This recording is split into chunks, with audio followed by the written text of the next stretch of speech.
बिस्मिल्लाहिर्रहमानिर्रहीम, अस्सलाम वालेकुम। प्रोग्राम में आपको कहते हैं खुश आमदेद। नाज़रीन, पाकिस्तान की बात करें तो पाकिस्तान तरक्की की तरफ गामजन है।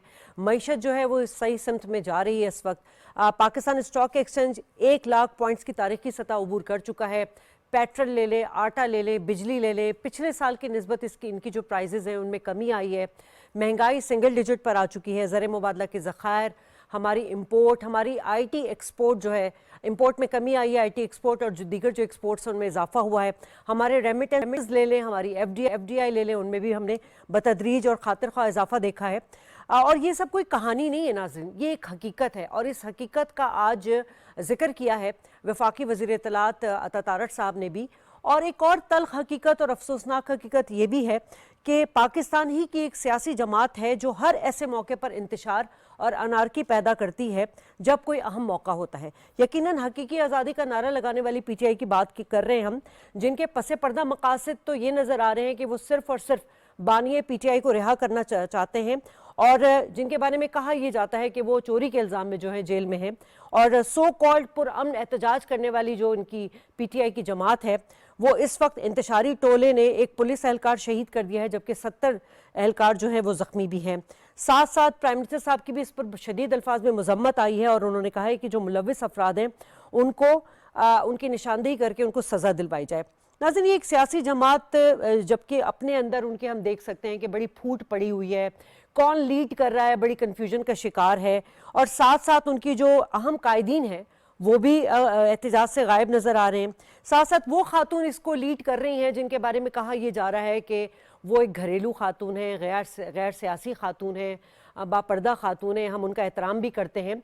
लेकिन वो जो उनके शौहर नामदार और बानिए पीटीआई को जो एक जुमला था मुर्सी सियासत के हवाले से शदीद तनकीद का निशाना बनाया जाता था दीगर सियासी जमातों को, वो सब कहाँ चला गया? सवाल तो यहाँ ये बनता है। और इस वक्त बज़ाहिर यही नज़र आ रहा है कि इस तमाम एहतजाजी टोले को वही लीड कर रही है, जबकि तर्जुमान पीटीआई इस बात को तरदीद कर चुके हैं कि वो एक गैर सियासी खातून है। ये कन्फ्यूजन उनकी अपनी पार्टी की जानिब से हमें नज़र आ रही है।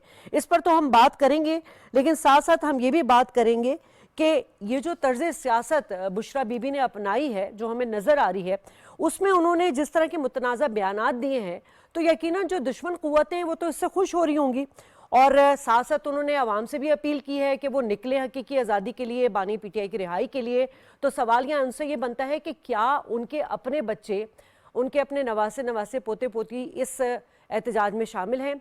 क्या बानिए पीटीआई के जो बेटे हैं वो शामिल है? गो कि वो लंदन में है, लेकिन लंदन में भी एहतजाज हो रहा है, तो वहाँ भी वो हमें नज़र नहीं आए। और ये जो तमाम एहतजाज की जो सूरत हाल है, इस पर वज़ीर ख़ाज़ाना की जानिब से भी बयान आया है कि इस एहतजाज से सिर्फ वफाक की अगर बात करें तो यौमिया 190 अरब रुपए का एक नुकसान हो रहा है, और जो सूबा है वो इससे अलग है। साथ साथ जीडीपी को यौमिया 144 अरब रुपए का नुकसान हो रहा है, एक्सपोर्ट को रोज़ाना 26 अरब का नुकसान हो रहा है, एफडीआई में 3 अरब का नुकसान हो रहा है। तो भाई क्यों आप लोग सफारती तन्हाई का खात्मा नहीं होने देना चाह रहे हैं? आप लोग जो मईशत बेहतर हो रही है उसमें रोड़े अटका रहे हैं।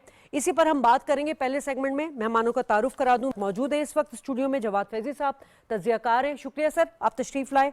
हमारे साथ स्काइप पर मौजूद हैं नून लीग के चौधरी परवेज संदेला साहब, आपको भी वेलकम कहते हैं। हमारे साथ पाकिस्तान तहरीक इंसाफ से ज्वाइन कर चुके हैं नुसरत वाहिद साहिबा। बहुत शुक्रिया नुसरत साहिबा। आप ही से पहला सवाल ले लेती हूँ कि ये जो हकीकी जमहूरी है, हकीकी आज़ादी है, इसका जो आप लोग स्टेटमेंट दे रहे हैं कि ये मकसद है आप लोगों का, लेकिन मेरा सवाल ये है कि इस मकसद के पसे पर्दा असल मकसद क्या है? बिस्मिल्लाहिर्रहमानिर्रहीम, बहुत शुक्रिया आप प्रोग्राम में इनवाइट करने। देखिए, पसे पर्दा जो हमारा एम है या मिशन है या जो भी चीज़ आप उसको कह लें, उसमें ये है कि 26वीं तरमीम को ख़त्म किया जाए, हमारा मैंडेट हमें वापस किया जाए या दोबारा इलेक्शन करवाए जाए, और जितने बेगुनाह सियासी कैदी हैं उनको रिहा किया जाए। छोटी से सिंपल से हमारी डिमांड्स हैं। इसको जब पूरा कर लेंगे तो कोई उसके बाद रैली नहीं होगी, कोई उसके बाद कोई और चीज़ प्रोटेस्ट नहीं होगी। लेकिन जहाँ तक आप ये कह रही हैं कि हमारे लोग जो हैं वो तकरीबकार हैं और आपने पुलिस वाले को मार दिया और पता नहीं कितने लोगों को जख्मी कर दिया, तो मैं आपको बताऊं कि हमारी तरफ से एक भी फायर नहीं होता, एक भी कोई इस तरह की चीज़ नहीं होती।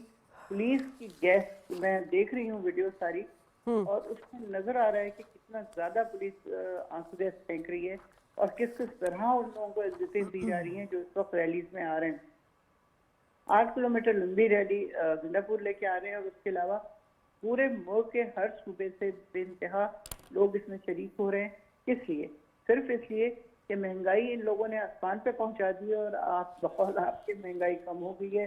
जीडीपी बड़ा पता नहीं कहाँ चला गया है, 6.3 पे छोड़ के गए थे कोरोना डेज के दिनों में, और उसके बाद 10-10 लाख रुपए हर इंसान की इस्ताद में थे इलाज की मद में, फिर 12-12 हजार रुपए हमको दिए जा रहे थे। अब बात कितनी कम हुई कि लोगों ने उस पैटर्न को आजमाया जो कि हमारे इमरान खान साहब ने अमल किया था जिसके ऊपर।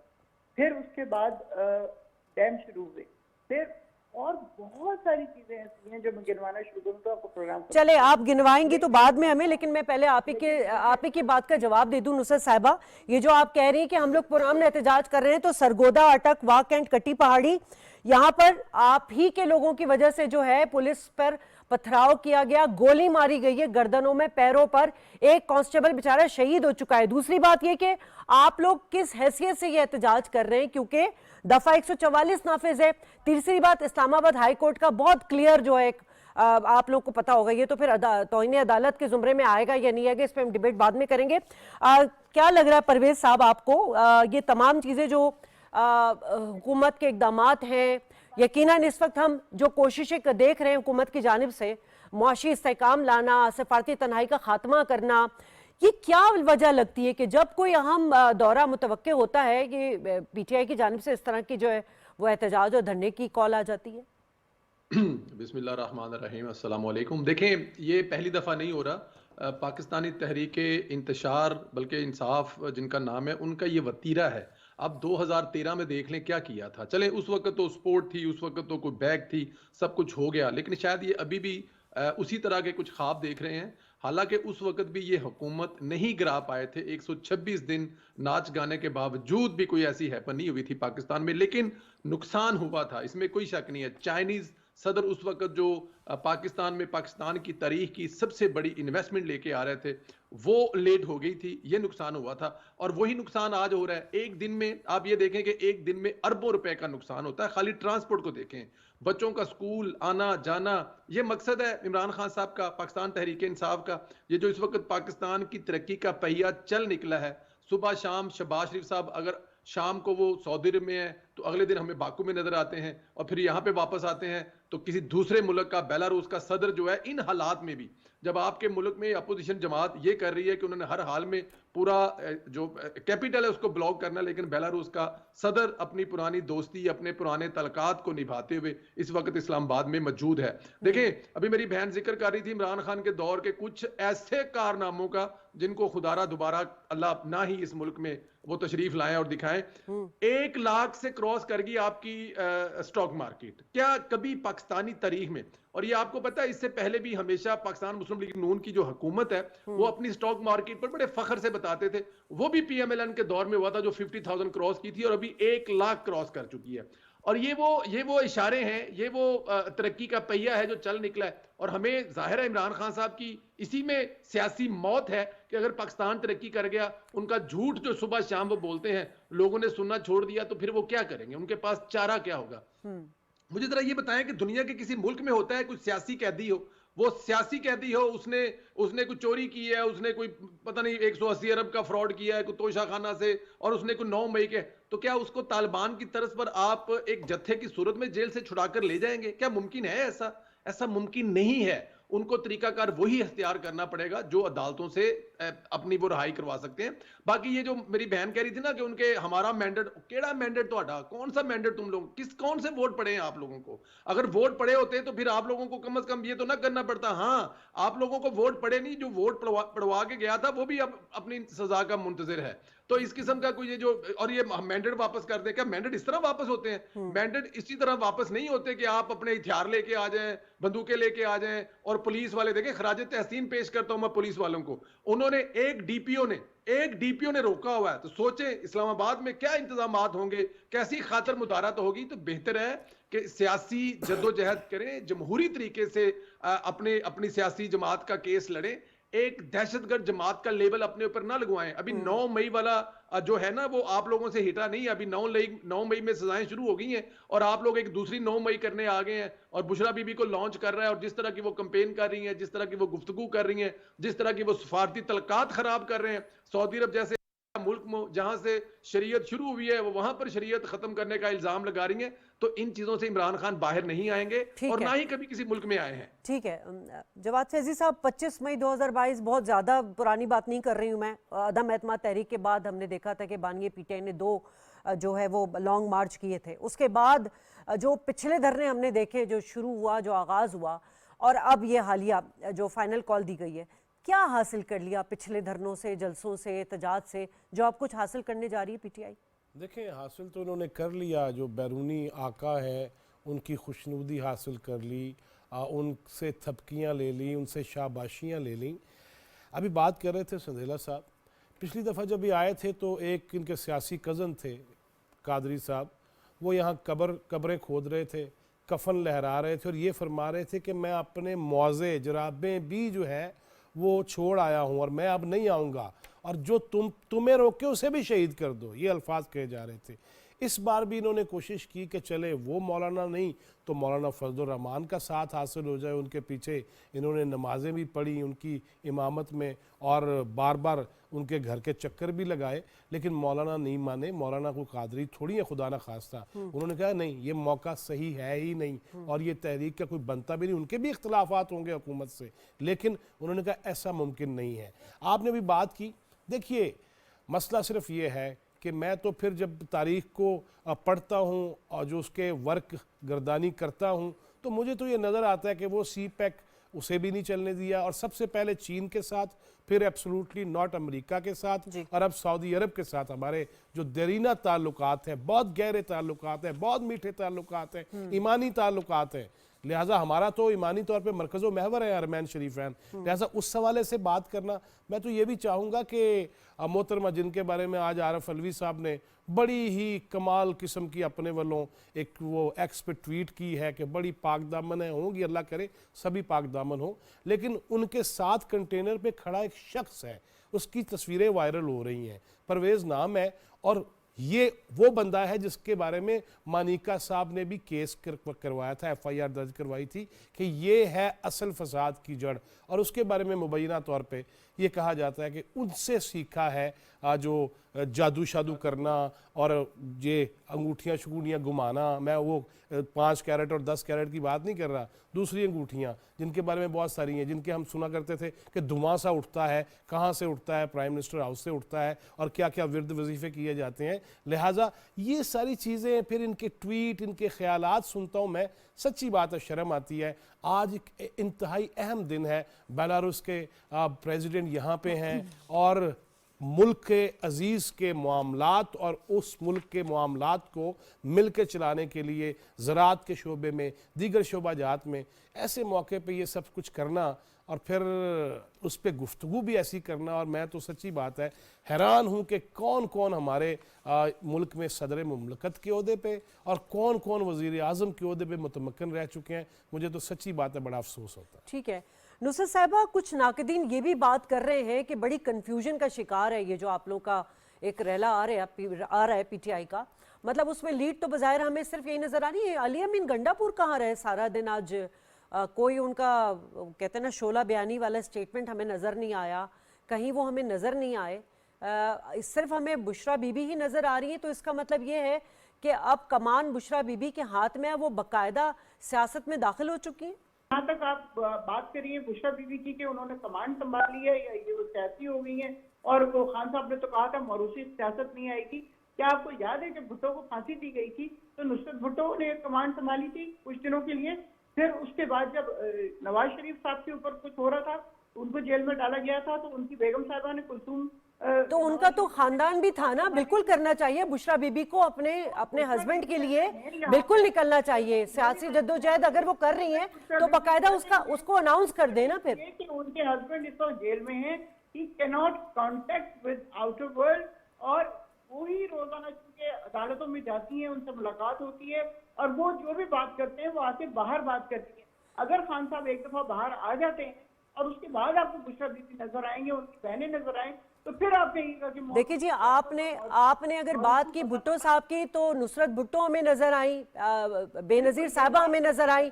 अगर हमें नवाज शरीफ साहब जेल में थे तो हमें कुलसुम नवाज साहबा नजर आई, हमें मरियम नवाज साहबा नजर आई, हमें तो उनका खानदान नजर आया ना। यहाँ पे तो देखिए ना, अलीमा खान प्रेस कॉन्फ्रेंस तो करती है, मीडिया टॉक करती है, मगर हमें दर्रों में तो कहीं नजर नहीं आ रही। इस वक्त सबसे ज्यादा नुकसान मेरा ख्याल है पाकिस्तान का हो रहा है।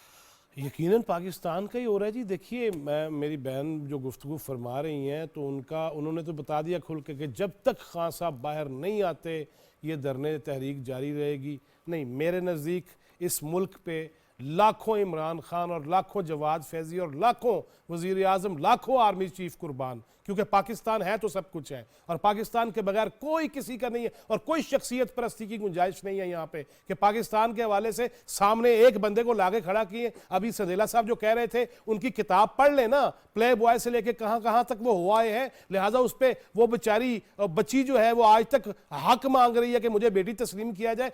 ऐसे शख्स को मैं पाकिस्तान पे मुकद्दम रख लूँ, फौकियत दे दूँ? बिल्कुल नहीं हो सकता। इस मुल्क के लिए जितनी जानें कुर्बान हुई, जितनी शहादतें हुई, और आज भी क्या फ़र्क रह जाएगा जी अगर एक तरफ दहशतगर्द आके वो हमारे फौजी जवानों को शहीद करते हैं, वो हमारे पुलिस वालों को शहीद करते हैं, आम लोगों को शहीद करते हैं, दूसरी तरफ पीटीआई के लोग आके वो फौजी जवानों को, वो पुलिस के जवानों को शहीद करें, उन पर तशद्दुद करें, उनके कपड़े उतार के उन्हें कहो इमरान खान जिंदाबाद। What is this? ये क्या हो रहा है? और मैं तो चाहूँगा, और इनको एक और बात भी बता दूँ, ये जहन में रखे जो नाजरीन बड़ी तैयारी करके ना, जो कुछ चंद लोग हैं, कल पिंडी में क्या हुआ, ऐसे ही रबड़ की गोलियां आई हैं जो जब लगती हैं ना तो वो निशान छोड़ जाती हैं, और उसके बाद वो पकड़ाई में आ जाते हैं। खुदारा अपने बच्चों को राह रास्त पे रखिए, कलमा आधा कलमा सुनाया और पूरा भी सुनाइए, और कहिए कि ये शरीयत है, इस पे अमल करना है, और अल्लाह के लिए निकले तो फिर तो समझ भी आती है। लेकिन उसके लिए भी रियासत अगर चाहेगी तो जहाद होता है। ये सबीलुना अल जहाद के नारे लगा के, और उसके बाद लाठियां लेके, और उसके बाद ये असला लेके, तारक फजल चौधरी साहब कल भी कह रहे थे, आज भी कह रहे थे एक प्रोग्राम में, कि पिछली दफा 5 ऐसी गाड़ियां थी जिनसे असला बरामद हुआ, लेकिन हमने उसको पैनिक ना हो, कोई मामला ना हो, हमने उसको बढ़ा चढ़ा के पेश नहीं किया। लिहाजा खुदा का वास्ता है, ये मुल्क है तो ये सियासतें हैं, ये गुफ्तगुएं हैं, और टीएडी आप पार्लियामेंट में बैठने का लेते हैं सारे, वहां कानून साजी क्यों नहीं करते? वो नहीं कौमी खजाने पे बोझ पड़ता? ये रेड जोन के अंदर किस लिए रिहाइश इख्तियार किए हुए हैं? लिहाजा वहां जाके मसले हल करें, ना कि सड़कों पे। 26वीं आईनी तरमीम के लिए तो सड़कों पे नहीं निकला जाता। आप पार्लियामेंट में आए, पार्लियामेंट में आके देखिए, इसमें तो प्राइम मिनिस्टर का भी डोमेन नहीं है, इख्तियार नहीं है उनका कि वो इस तरमीम को खत्म कर सके, और आप लोग की तो रजामंदी से ये सब कुछ हुआ है। आप लोग मौलाना साहब के साथ शाना बशाना खड़े हुए थे, आप लोग वो सारे उसमें शामिल थे। तो अगर आप लोगों को 26वीं यानी तरमीम पे कोई प्रॉब्लम है तो उसके लिए एक अलग तरमीम लाना पड़ेगी 2/3 मेजोरिटी के साथ। वो रास्ता वो है, ना कि सड़कों पर है। आपने सब देखा है आपने किस तरह 26वीं तरमीम मंजूर हुई है। फजलुर रहमान साहब को जाके एक जा रहा है, दूसरा जा रहा है, तीसरा जा रहा है, चौथा जा रहा है, हमारे भी जा रहे हैं, सब कुछ हो रहा है। उन्होंने उसमें से वो निकाल दिया था अदालत का कि उनको आईनी बेंच बनाएंगे या वटेवर जो बनाएंगे, लेकिन जैसे ही हुआ वो फौरन उसके बाद कर लिया उन्होंने। एकदम आते हैं ऑर्डिनेंस और बगैर किसी को बताए फटाफट 4-5 मंजूर हो गए। तो मुझे बताइए, इस तरह असेंबली चलती है? मेरी बहन, आपके पास तो ड्राफ्ट भी नहीं था, आप तो मौलाना के ड्राफ्ट को कह रहे थे साढ़े वालों यही ड्राफ्ट काफी है, आपने तो ड्राफ्ट भी कोई तैयार नहीं किया। वो ठीक था, मैं यही तो आज कर रही हूँ। वो हुई और उसके फौरन बाद 1 हफ्ते बाद दूसरा ड्राफ्ट आया, और उसको बगैर पढ़े, बगैर कुछ किए, सबने साइन करके उसके ऊपर कह दिया हाँ जी हम। नहीं, मेरे ख्याल में यहाँ पे थोड़ी मिसअंडरस्टैंडिंग है। बताएं ना जरा परवेज साहब इस पे। देखिए, पहली बात तो ये है कि ये जो फरमा रही है ना, ऐसे नहीं है। अगर आप सियासी जमात हैं तो सियासी जमातों के साथ आप बैठे ना, अपना ड्राफ्ट दे ना, अपनी गुजारिशात उसमें शामिल करें ना। अगर लेकिन जब आपने बैठना ही नहीं सियासी जमातों के साथ, आपने हिंदुस्तान के वज़ीर आज़म को तो सुबह से लेके शाम तक 10-10 कॉलें करनी है, लेकिन अपोजिशन में साथ बैठे होते थे शहबाज शरीफ, उनसे आपने बात नहीं करनी। तो इसी तरह जब ये ड्राफ्ट बन रहा था तो आप अपनी जो आपकी कमेटी थी उसके साथ हुकूमती के मिलते, बताते उनको, लेकिन आप लोग का तो कोई ड्राफ्ट नहीं था। आप तो मौलाना फजल मान साहब के ड्राफ्ट को कह रहे थे, तो ऐसा हरगिज नहीं है। अच्छा, दूसरी बात, ये एक बात और में रख लें, ये जो कुछ शर पसंद लोग इस्लामाबाद की तरफ चढ़ाई कर रहे हैं ना, ये कोई किसी सूबे को, किसी पठानों को, किसी खास किसी नस्ल को नुमाइंदगी नहीं कर रहे, उनका नाम लेकर यहाँ पर मिसगाइड किया जा रहा है। इसमें ज्यादातर सरकारी मुलाजमीन है। आपको याद है जब पिछली दफा गंडापुर साहब आए थे तो वापस जाकर उन्होंने एक ग्रेड प्रमोशन की थी उनकी और नगद इनामात दिए थे। तो इस तरह से 10-12 हजार जो लोग हैं ना, 10-12 हजार लोग अगर हैं या 8 हजार हैं, तो ये वो लोग हैं। और प्लस इनमें आपको पता कि अफगानी जो किराए के लिए अवेलेबल होते हैं, जो हर दफा पकड़े जाते हैं, अभी भी आपको पता 9 मई में जिन 10 लोगों को सजा हुई उसमें 4 अफगानी है। तो ये किसी नस्ल को, ये किसी, जो बुशरा बीबी ने कहा ना कि पठान बड़ी गैरतमंद कौम है और मेरा साथ देंगे, ये वो नारा इस्तेमाल कर रही हैं, ये वो उनको जज्बात को भड़का रही हैं। ये सारे के सारे किराए के लोग हैं। नुसरत साहब जरा इस सवाल का भी जवाब दे दीजिए। किसने कहा था? नुसरत साहब जरा इसका भी जवाब दे दीजिए कि पंजाब से भी हमने नहीं देखा, सिंध से भी नहीं, बलूचिस्तान से भी नहीं, सिर्फ केपीके से ही सरकारी मुलाजमीन और अफगानिस्तान के कुछ लोगों को जिनके बारे में कहा जा रहा है कि उनको शामिल किया गया। और जो अली अमीन गंडापुर थे उन्होंने तो 1500 सादा लिबास में पुलिस एहलकार की भी डिमांड की थी। ये जो आप कह रही हैं ना कि किसने इन पुलिस वालों को निशाना बनाया जिसमें एक शहीद भी हुए हैं, तो मेरा सवाल सिर्फ ये है कि जी जब सूरत हाल इतनी नाजुक है, जब हमें दहशतगर्दी का इतना बड़ा खतरा है, जब रेड अलर्ट वारंट जो वार्निंग है वो जारी हो चुकी है, आपकी केपीके के होम डिपार्टमेंट ने भी उसको सेकंड किया है कि इस तरह का खतरा है, तो आप लोग क्यों आवाम की जान खतरे में डाल रहे हैं? मुझे ये बताइए कि अगर ये हमारी डिमांड मान लेते हैं तो उसके बाद कोई एक बंदा भी निकला तो मुझे बताइए। मुझे तो बानिया पीटीआई का वो जुमला भी याद है कि उन्होंने कहा था कि जलसे में कुर्सी लगाने वाले को भी गिरफ्तार किया जाए। इस वक्त तो इस्लामाबाद में 144 नाफिज है। अच्छा खैर, मुझे बताइए 3.5 साल में कोई दहशतगर्दी हुई हमारे यहाँ? क्योंकि हम उसको प्रमोट नहीं करते यहाँ दहशतगर्दी। सबात में तालिबान को ला के बिठाया किसने था, सॉफ्ट कॉर्नर किसका था? अब वो उसके लिए तो 1 घंटे का प्रोग्राम और चाहिए। नुसरत साहिबा, अमेरिका ने मुज़ाकरात किए थे, अगर हमने उनसे मुज़ाकरात किए और उनको मना किया कि आप लोग नहीं करें इस किस्म की तकलीफकारियां, तो उसके बाद अमेरिका ने भी तो उनसे मुलाकात की थी।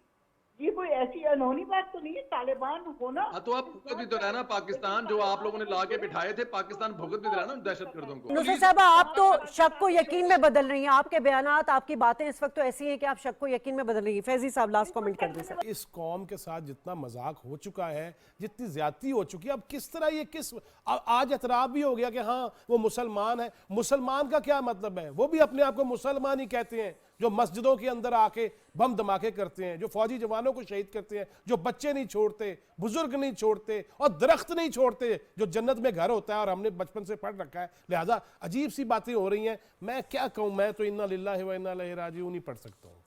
ठीक है, ठीक कह रहे हैं आप, बिल्कुल ठीक कह रहे हैं। ये देखें, इतना बड़ा जुर्म का एतराफ है कि वो बता रही हैं कि हम लेके आए थे, बिठाए थे, और वो लोग अभी सब कुछ कर रहे हैं। देखें, आज जो पुलिस वाले हैं उनका जो शहादत है वो उन्हीं के जुम्मे पे है, क्योंकि वो लोग ट्रेन हैं इसी काम के लिए, और वही लोग जलूस की सूरत में आते हैं हर दफा इस्लामाबाद पर आके। लाहौर में उन्होंने क्या किया था, याद है आपको? पुलिस वाले की गाड़ियों को आग लगा दी थी। जमान पार्क में नो एंट्री एरिया बना दिया था, वहां से कोई गुजर नहीं सकता। यार परवेज भाई, खुद वजीर आला AK-47 से जब शीशे तोड़ेगा तो फिर होर की होएगा, मैं दसो ना। चले ठीक है, प्रोग्राम का ये पहला सेगमेंट जो अपने अख्ताम को पहुंचा। मैं अपने तीनों मेहमानों का शुक्रिया अदा करना चाहूंगी। नाज़रीन, ब्रेक लेंगे, ब्रेक के बाद जब वापस आएंगे तो बात करेंगे, बड़ी अहम डेवलपमेंट है। एक तरफ तो हम देख रहे हैं कि इंतशार की सियासत और अनारकी फैलाई जा रही PTI की जानिब से, लेकिन मौजूदा वफाकी हुकूमत जो है उसका सिर्फ और सिर्फ एक ही एजेंडा है, और वो एजेंडा है मुल्की मुआशी इस्तेहकाम का।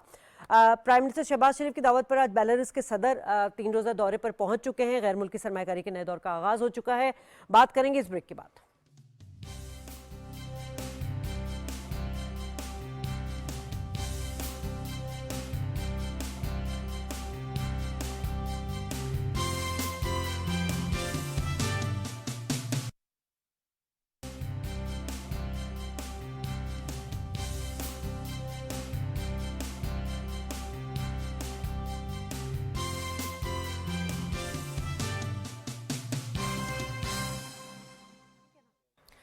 वेलकम बैक नाज़रीन। और जिस तरह के बेलारूस के सदर आज पाकिस्तान पहुंच चुके हैं, 3 रोज़ा दौरा है, और गुज़िश्ता रोज़ हमने देखा था कि 68 रुकनी वफ़द जो है वो इस्लामाबाद पहुंच चुका था। इसी तनाजुर में हम बात करेंगे कि ये दौरा कितनी अहमियत का हामिल है और इससे पाकिस्तान की मईशत पर क्या असरात मुरतब होंगे, सफारती तौर पर भी क्या इसका हमें बैकग्राउंड नज़र आएगा।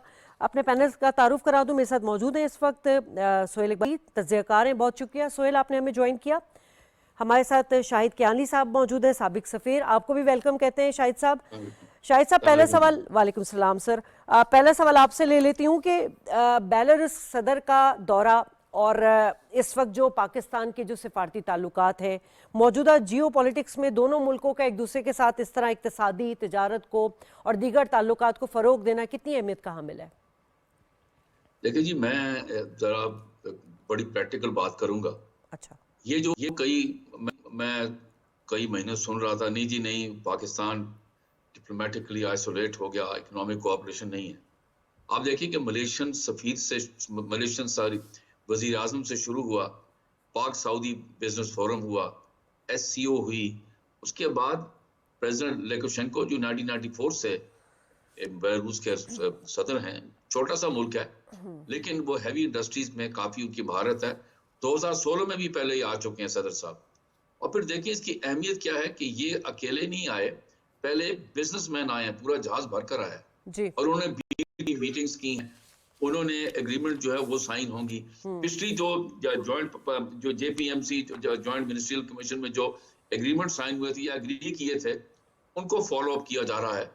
तो ये मैं समझता हूँ कि ये रिलेशनशिप सियासी तो अपनी जगह पर होते हैं, लेकिन जब बिजनेस को आप इसमें लेकर आती है तो रिलेशनशिप इनलार्ज हो जाती है, फिर कॉमन मैन को दोनों मुल्कों के अंदर उसको फायदा पहुंचता है। तो मैं समझता हूँ बड़ी अहमियत काबिल है।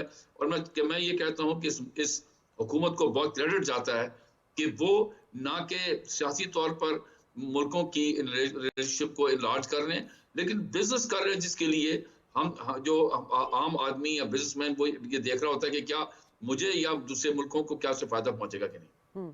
ठीक है। सोहेल, SCO ज़्यादा अरसा नहीं हुआ कि वो गुजरी हो, लेकिन हमने उसमें जो उसका एजेंडा देखा था वो हमने रीजनल कनेक्टिविटी और इकोनॉमी ट्रेड के हवाले से पूरी जो इजलास का फोकस था वो यही था।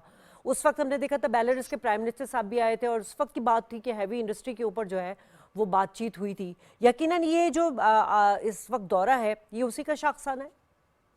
जी बिल्कुल, देखिए कनेक्टिव एक कंटिन्यूटी होती है और आपकी काविशों का एक नतीजा होता है जो काफी अरसे से जारी थी, अब उसके समरात आपको मिल रहे हैं। ये कोई आसान टास्क नहीं था उस वक्त जब दुनिया आपको कह रही थी कि पाकिस्तान सफाती सतह के ऊपर आइसोलेशन में जा चुका है, पाकिस्तान के मौशी हालात इस कदर खराब हो चुके हैं कि वो मौशियत जो 2030 में G20 ममालिक में शामिल होने जा रही थी, वो मौशियत अब उसके उस मुल्क की मौशियत के डिफॉल्ट होने की बातें हो रही थी। और फिर आपने देखा कि एक मुनज़्ज़म अंदाज में कोशिशें शुरू हुई, सिविल और अस्करी क़यादत ने मिलकर कोशिशें शुरू की और मरहलावार उसके फ्रूट्स आपको मिलना शुरू हुए, जिसके नतीजे में मलेशियन प्राइम मिनिस्टर भी आए, सऊदी अरब के मुस्तसल डेलीगेशन आए, SCO के समिट हुआ, चाइनीज प्राइम मिनिस्टर आए। सिर्फ यही नहीं, अब ये एक बहुत बड़ा दोबारा ये वफद पहुंचा है, बेलारूस का 68 रुकनी ये वफद है और इसके दौरे के दौरान तकरीबन 16 MOUs के ऊपर दस्तखत होंगे जो कि बहुत ही खसूसी अहमियत के हामिल ये मुआहदे होंगे जो पाकिस्तान के लिए एक बहुत बड़ी एक इकोनॉमिक एक्टिविटीज के साथ साथ एक बहुत बड़ी एक नई मार्केट क्रिएट करने जा रहे हैं ये सारे MOUs और एक ताउन के लिहाज से ये बड़ी डेवलपमेंट है, बिलखसूस उस वक्त जब मुसलसल पाकिस्तान को अंदरूनी तौर के ऊपर कई सियासी और लॉ एंड ऑर्डर की सूरत हाल का चैलेंजेस का सामना है, लेकिन उसके बावजूद मुख्तलिफ ममालिक को पाकिस्तान को कन्विंस करना, उनको पाकिस्तान लेके आना और बिलखसूस आज भी जब एक सियासी जमात इस सारी सूरतों को सारी सूरत हाल को बलाए ताक रखते हुए पाकिस्तान के सिस्टम मुआशी सिस्टम को एक दफा दोबारा अपनी सियासी इकदाम के नतीजे में चोक करना चाह रही, जिनको रियलाइजेशन नहीं हो पा रही, जिनको मुस्तदिद मरतबा कहा गया कि बेलारूस के सदर और आला सतही वफद आ रहे हैं, आप इसको वक्ती तौर के ऊपर अपने एहतजाज को मौखर कर दें, उन्होंने नहीं किया। उसी एहतजाज के दौरान इतने बड़े एक वफद का इस्लामाबाद में मौजूद होना ये यकीनी तौर के ऊपर एक बहुत बड़ी अचीवमेंट है और पाकिस्तान की पॉलिसियों के ऊपर एतमाद का इजहार है। अब हम बात करते हैं कि पाकिस्तान की मौशियत ने जो मुश्किल हालात से निकली, जब डिफॉल्ट की बातें हम कर रहे थे, किसी भी मुल्क की मौशियत तो 5-6 इंडिकेटर्स बहुत मैटर करते हैं। वो इंडिकेटर जिसको अब IMF भी मुसलसल मॉनिटर कर रहा है, जिसके अंदर आपकी एक्सपोर्ट्स हैं। देखिए गुज़श्ता माली साल के पहले जो 4 माह थे उसमें आपकी जो एक्सपोर्ट थी उसके मुकाबले में आपकी एक्सपोर्ट्स में 26% से ज्यादा का इजाफा हुआ है। आपकी इंपोर्ट भले इजाफा हुआ लेकिन आपका करंट अकाउंट डेफिसिट गुज़श्ता इसी साल के अरसे में $1.5 अरब डेफिसिट में था। आज इस 4 महीने में रवा माली साल के 4 माह में आपका करंट अकाउंट जो है वो आपका $218 मिलियन से जायद प्लस में है। उस सिचुएशन से आप निकल गए। गुज़श्ता साल इसी अरसे में महंगाई 29% की शरह पर थी, जो आज पहले 4 माह में 9% की शरह पर आ चुकी है। रेमिटेंस के अंदर रिकॉर्ड इजाफा हुआ है। इन तमाम तर सूरत हाल के बावजूद एक सियासी जमात जिसको इस हकीकत को रियलाइज करना चाहिए कि पाकिस्तान की मुआशी सिमत ठीक हो रही है, हमें उसकी सिमत को ठीक होने के रास्ते में रखना नहीं डालना चाहिए, रियलाइज करना चाहिए और सियासी और कानूनी मामलात को उसी दायरे कार के अंदर रहते हुए हल करना चाहिए, लेकिन शायद रियलाइजेशन नहीं हो रही। लेकिन पाकिस्तान ग्रेजुअली आगे बढ़ रहा है, मुश्किल वक्त से निकला है, महंगाई कंट्रोल हुई है और आपकी मुआशी सिमत और आलमी सतह के ऊपर आपकी जो पहचान है वो हर गुजरते दिन के साथ मजीद बेहतर हो रही है। शायद साहब बड़ी इंपॉर्टेंट बात की सोहेल, और हम हमेशा अपने जब भी डिस्कशन होती है यही बात करते हैं कि भाई आपकी जो मईशत है वो सियासी इस्तेहकाम से जुड़ी हुई है। हुकूमत जितने एफर्ट्स कर रही है इस वक्त, यकीनन उसके फ्रूटफुल नताइज हमें नज़र आ रहे हैं, मगर ये होता है कि बीच में कुछ रुकावटें आ जाती हैं। अब जिस तरह हम देख रहे हैं कि बैनुल अक़वामी जो सरमायाकारी है उसका ट्रस्ट पाकिस्तान पे बढ़ रहा है, इकनॉमिक डिप्लोमेसी हो रही है, मगर इस तरह की हर्डल्स हिचेस कितना नुकसान पहुंचाएगी इस एजेंडे को? लेकिन जी 2 इश्यूज पाकिस्तान के अरसा दराज से चल रहे हैं, एक है सिक्योरिटी सिचुएशन और पॉलिटिकल इंस्टेबिलिटी, और दोनों का बड़ा सख्त एक कनेक्शन है। उसकी वजह है कि जब आपकी सिक्योरिटी पॉलिटिकल इंस्टेबिलिटी होती है या कोशिश की जाती है इसको पॉलिटिकल डिस्टेबलाइज करने की, तो वो जो फोर्सेस हैं जो बैठी होती हैं, इंतजार कर रही होती हैं, दुश्मन ममालिक भी इसमें शामिल होते हैं और अंदरूनी लोग भी ऐसे हैं जो सिक्योरिटी सिचुएशन को ख़राब करते हैं, और इससे सिग्नल मिलता है इन्वेस्टर्स को कि भाई ये मुल्क सेफ नहीं है, यहाँ की इन्वेस्टमेंट सेफ नहीं है, या उनके अपने लोग जो यहाँ आ रहे हैं वो सेफ नहीं है। लेकिन मैं क्रेडिट देता हूँ हुकूमत को कि जो भी चैलेंजेस हैं, आज भी आप देख लें जो कुछ हालात हैं सड़कों के मुतालिक, सड़कें क्या हो रही हैं कि बंद हैं कई, लेकिन उसके बावजूद ये मैं समझता हूँ कि अपनी सियासी leadership, ministry of foreign affairs के जो सफारतकार हैं और हमारे जो बिजनेसमैन हैं, इन्होंने तीनों ने मिलकर ये जो काविश की है, और फिर मैं क्रेडिट देता हूँ कि प्रेसिडेंट लुकाशेंको और उनकी हुकूमत को कि उन्होंने इस चैलेंजेस को देखने के बावजूद वो अपने वफ्त को लेकर, मैंने बताया छोटी नहीं है, बहुत बड़ा वफ्त, पूरा जहाज भर कर आया बिजनेसमैन का, वो बड़े सीरियस लोग हैं, ये हैवी इंडस्ट्रीज में इनका बड़ा वो रोल है जी। तो वो आए हैं। मैं समझता हूँ कि ये एक बड़ा एक अच्छा मैसेज जाता है बाहर भी, मुल्क के अंदर भी और बाहर भी, कि भाई आप जो मर्जी कर लें, मुल्क को हमने बेहतर करना है, लोगों के हालात बेहतर करने हैं, बिजनेसमैन को हमने अपॉर्चुनिटी दे। अभी मैं पढ़ रहा था कि जो हमारी सर्जिकल इंस्ट्रूमेंट्स हैं जो सियालकोट में बनते हैं जी, वो बहुत बड़ी मार्केट है बेलारूस जो है जी। फिर उनके जो ट्रैक्टर्स यहाँ आते हैं, हैवी इंडस्ट्री ट्रैक्टर्स यहाँ यूज होते हैं। तो ये चीजें हैं सियासी, अगर हमें थोड़ी स्टेबिलिटी मिल जाए, 4, 5, 6 साल मिल जाएं, सुकून के मिल जाएं, तो यकीन करें कि मुल्क की माशी हालात से लोगों की भी जिंदगी बेहतर होगी, दोनों साइड पर होगी। वो भी वहां पर मार्केट छोटी है, आबादी बहुत छोटा मुल्क है, लेकिन वो भी देखें ना, या वो भी चाहते हैं कि उनकी एक्सपोर्ट्स बढ़े, वो इंपोर्ट को भी वेलकम करेंगे। वो चाहते हैं कि देखना यूक्रेन के साथ इनका ये नजदीक है, जंग वहां भी हो रही है, लेकिन उसके बावजूद ये मैं समझता हूँ दोनों मुल्कों को चैलेंजेस हैं, सिक्योरिटी के चैलेंजेस, लेकिन दोनों मुल्कों ने इसको वेलकम किया। मैं समझता हूँ ये बहुत बड़ा क्रेडिट इस हुकूमत को भी जाता है और बेलारूस हुकूमत को भी जाता है कि वो बिजनेस प्रमोट करना चाहते हैं। पाकिस्तान जो है वो अब आज़रबाईजान, तुर्किया और उसकी तरह बेलारूस को भी सरमायाकारी में शराकत का हिस्सेदार बनाना चाहता है। और बात की जाए सीपैक के तर्ज पर जब सेंट्रल एशिया तक जो तिजारती कॉरिडोर होगी उसका भी एक तरह से ख्वाहिशमंद है पाकिस्तान में, तो आपके नज़दीक ये कितना अच्छी डेवलपमेंट हो सकती है रीजन के लिए भी? देखिए जी, मैंने आपको बताया कि आजकल के हालात में जहाँ कनेक्टिविटी की एक बहुत ज़रूरत है, उसके अंदर आप देखें कि बेलारूस जो एक मैंने बताया ना छोटा मुल्क है, लेकिन हैवी इंडस्ट्रीज में उसका बहुत बड़ा रोल है, बहुत बड़ी इंडस्ट्री है उसकी, और वो पाकिस्तान में अरसा दराज से एक्सपोर्ट कर रहे हैं, स्पेशली उनके ट्रैक्टर बड़े मशहूर हैं। तो आज वो यहाँ पर आते हैं तो पाकिस्तान के साथ उनके ताल्लुकात, क्योंकि पाकिस्तान की कनेक्टिविटी को अगर आप देखें तो पाकिस्तान के साथ सामने गल्फ के मुल्क हैं, पाकिस्तान के साथ पाकिस्तान से अफगानिस्तान है, ठीक है हालात अब ठीक फिलहाल तो ठीक नहीं है, अफगानिस्तान है, ईरान है, आगे मुल्क हैं, तो ये चीजें बड़ा वो देखते वो करते हैं कि हाँ अगर हमारी चीजें यहाँ आती हैं या एग्जीबिशंस होती हैं, यहाँ होंगी एग्जीबिशंस या बिजनेस टू बिजनेस कॉन्टैक्ट होंगे, तो उनकी भी एक्सपोर्ट्स बढ़ेंगी, क्योंकि वहाँ वो जो है ना वो साइड से बंद हुए हैं। उस साइड पर अगर देखा जाए तो सिर्फ ईस्टर्न यूरोप की साइड पर है, तो यहाँ पर जो है आबादी देखें कितनी पाकिस्तान की है, तो ये चीज उनके नजर में है। हम समझते हैं कि ये एक बहुत इंपॉर्टेंट डेवलपमेंट है। और जो जब भी बिजनेसेस और रिलेशनशिप, सियासी रिलेशनशिप में मैंने बता रहा हूँ ग्लू होती है बिजनेस डेवलपमेंट, वो होती है तो मुल्क के जो है ताल्लुकात बेहतर होते हैं, बढ़ते हैं।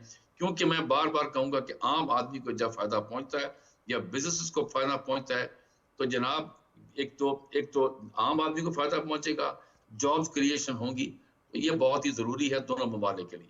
ठीक है, भट्टी साहब आपने ज्वाइन कर लिया है, तो अब बेलारूस पाकिस्तान को जनूबी एशिया और जो मुस्लिम ममालिक हैं उसमें बड़ी कदर की निगाह से भी देखता है और काबिल एतमाद शराकतदार भी समझता है, और मौजूदा आलमी जो तनाजुर है, जो रीजन की भी सूरत हाल है, उसमें दोनों ममालिक के साथ ताउन को न सिर्फ दोनों ममालिक को ही फ़ायदा होगा बल्कि इससे रीजन को कितना फ़ायदा पहुँचेगा? देखिए, इसको रीजन के लिहाज से, दोनों ममालिक के ताउन के लिहाज से बहुत अहमियत दी जा रही है। रशिया, चाइना और दीगर ममालिक जो पाकिस्तान के साथ अपने माशी तल्लुकात को मजीद बेहतर बना रहे हैं, मजीद उनको फ़रोग दे रहे हैं, उस लिहाज से ये बड़ी डेवलपमेंट है। और बहुत सी वहाँ पर पाकिस्तान के लिए अपॉर्चुनिटी मौजूद हैं और बहुत से शोबों में बेलारूस के लिए पाकिस्तान के अंदर मौक़े मौजूद हैं। तो उस मकसद के लिए बायलैटरल इकोनॉमिक रिलेशंस को फ़रोग देने के लिए भी बाज़ाब्ता तौर के ऊपर अब एग्रीमेंट्स होंगे। जैसा कि मैंने आपके प्रोग्राम में शुरू में बताया कि मजबूरी तौर के ऊपर बेलारूस के सदर के इस दौरे के मौके के दौरान 16 MOUs के ऊपर दस्तखत होंगे, जिसके अंदर दोनों तरफ के ममालिक को बिलखुसूस वजारत ख़जाना है, उसके इदारों के मबैन, FBR के मबैन, वजारत तालीम के मबैन, वजारत सेहत, NDMA और दीगर इदारों के मबैन, और इसी तरह रशिया जो बेलारूस के रेलिवेंट इदारे हैं उनके मबैन MOUs होने बेलारूस के सदर की मौजूदगी में। तो डेफिनेटली इन शोबों के अंदर पाकिस्तान के लिए भी बेपनाह मौके पैदा होंगे और उसके साथ साथ बेलारूस के लिए भी। तो ये एक रीजनल जो कनेक्टिविटी का और रीजनल ट्रेड को फ़रोग देने का एक ख्वाब या एफर्ट थी, उन कोशिशों को भी डेफिनेटली तक़वियत मिलेगी, बिलखुसूस जब पाकिस्तान ग्रेजुअली रशिया और चाइना के साथ अपने आने वाले दिनों में अपने मौशी तल्लुकात को, तिजारती तल्लुकात को मजीद बेहतर बना रहा है। और पाकिस्तान अपनी मुख्तलिफ मसनूआत के लिए मंडियों की तलाश कर रहा है ताकि पाकिस्तान की एक्सपोर्ट में इजाफा किया जाए। तो ये वो ममालिक है जहाँ पाकिस्तान के लिए काफ़ी मौके मौजूद हैं। इसी वजह से तमाम मौशी माहिरीन ये एक्सपेक्ट कर रहे हैं कि इस दौरे के बहुत मुस्बत और बहुत अहम उसके समरात पाकिस्तान को आने वाले दिनों में मिलेंगे, जब B2B मीटिंग्स होंगी, पाकिस्तानी ताजर वहाँ पर जाएंगे, पाकिस्तानी कंपनियां वहाँ पर जाएंगी, बेलारूस की कंपनी यहाँ पर आएंगी। तो मुख्तलिफ शोबों में एक दूसरे की न सिर्फ कैपेसिटी बिल्डिंग बढ़ सकेगी बल्कि तिजारती ताउन को भी बहुत ज़्यादा फ़रोग मिलेगा।